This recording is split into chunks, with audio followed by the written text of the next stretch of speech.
Konnichiwa. This is Tom, Ghost of Matsubara, your man in Japan, coming at you today with another episode of Kanji Hunter.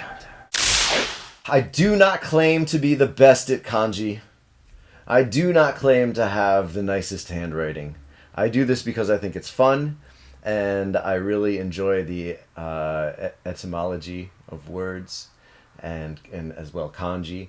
And I also have a couple Japanese students or a couple English speakers who are learning Japanese that I'm trying to help inspire to read, write, and play with the Japanese language. So that's what we're doing here today. Today's suggestion for a kanji comes from a friend of mine who is or was a student at Coe College in Iowa State, USA. His name's JP, and he contacted me on Facebook. JP said that his favorite kanji is hakanai. Hakanai means fleeting. And it's really actually a pretty cool kanji because it incorporates two kanji. One which is really, really common, which is the kanji for person, and then the kanji for dream. So this is a very cool kanji in my opinion. Anyway, we'll start with the kanji for person, all right? And we're going to take that and we're going to turn it into a radical. The kanji for person is a very simple two-stroke kanji. Dun, dun. There we go. That's our little guy. That's our guy. He's standing there. All right? That's our guy. And if we're going to write that in hiragana, it's hito, right? For you Romaji readers, we're going to say hito, right? And that means person. Now, sometimes, not even sometimes, often, quite often, you will see this kanji for person used as a radical on the left-hand side of another kanji. And usually when this happens, it's implying that it changes the idea in such a way that it's kind of like how humanity affects this action, or how this action or idea in some way corresponds to humans and humanity. A really simple example of this is in Japanese, the verb to move is ugoku. Ugoku means to move. Now, if you put that radical, right, and I'll show you how to write this, all right? If you take this and make this into a radical, it's going to look like this, which is, it's similar but different. And then you got something over here, right? So it's kind of like, almost like, I used to like to think of it as a suspended T of sorts. But anyway, you put that next to ugoku, and now you've got the idea hataraku, which means to work, right? So when people are moving, they are working, or, people have to move to work, all right? So you can play with that idea. Anyway, that's a kanji for a different episode. Right now, let's look at Yume Dream, which is actually one of my favorites for so many different reasons. Oh, I gotta get my angle right. Remember, if you make a mistake, that's okay. Just learn from your mistakes. Back to our regular scheduled program. All right, now, when writing the kanji for dream. All right, try not to think too much about it.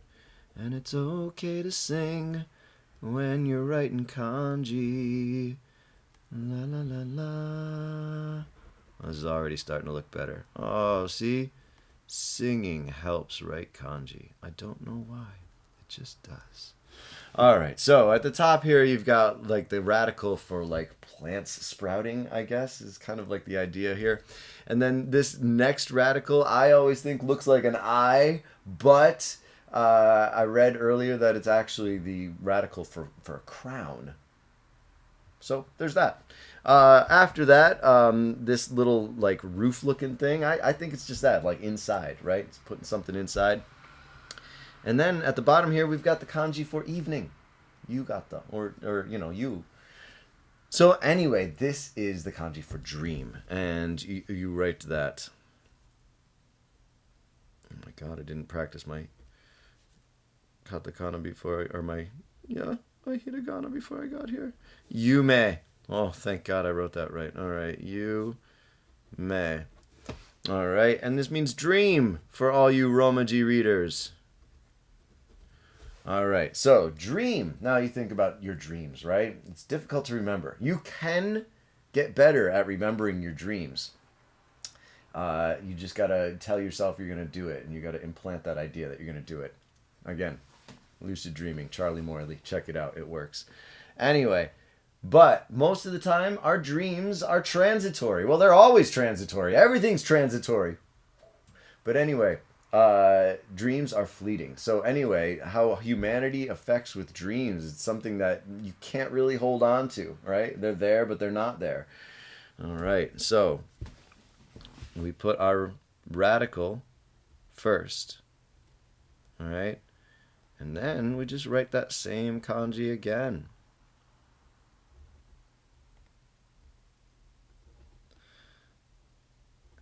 And try to keep it neat and legible.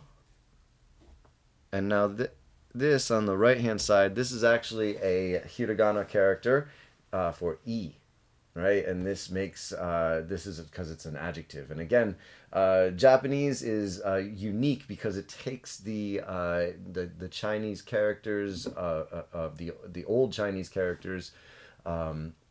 And then adds their own phonetic twist to everything. So, Japanese language and Chinese language share similar kanji, but it's a completely different language. So anyway, hakanai, you put this E adjective, or you put this E phoneme at the end. Ha, ka, na, E. Okay? And that's our adjective for fleeting. Oh, we're running out of space. You guys got to tell me when we're running out of space. Fleeting. All right. So, what we have here is a great opportunity to write a very nice, poetic looking sentence that's going to help us remember the kanji for person, the kanji for dream, and the radical kanji here with hakanai. All right, so what we've got is hito. Now we're going to make this plural. This isn't something that happens all the time, but it does happen often. Hito bito. All right, this sign makes it like it doubles that first sound. So hito bito no.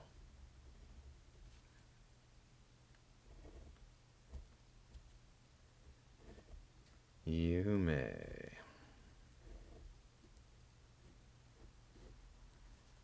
Wa.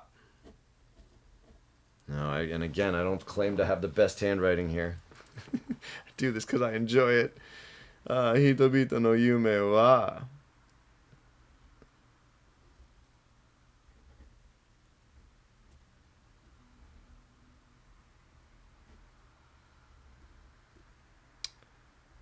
Hakanai.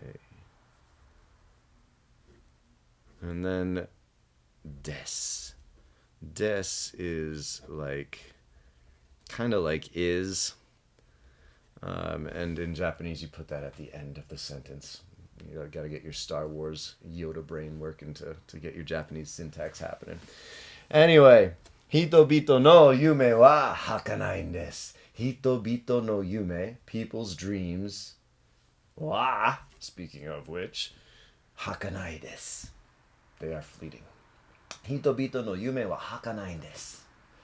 All right, so that is our episode for today. I hope you enjoyed it. Again, I apologize. My handwriting is not the best in the world. My English handwriting is even worse. So I hope you enjoyed this. If you've got a kanji that you would like to see me try to write, or you would like to hear me talk about, please send it to me either on Instagram or Twitter at Kanji Hunter, Kanji_Hunter, or on Facebook, Kanji Hunter Official.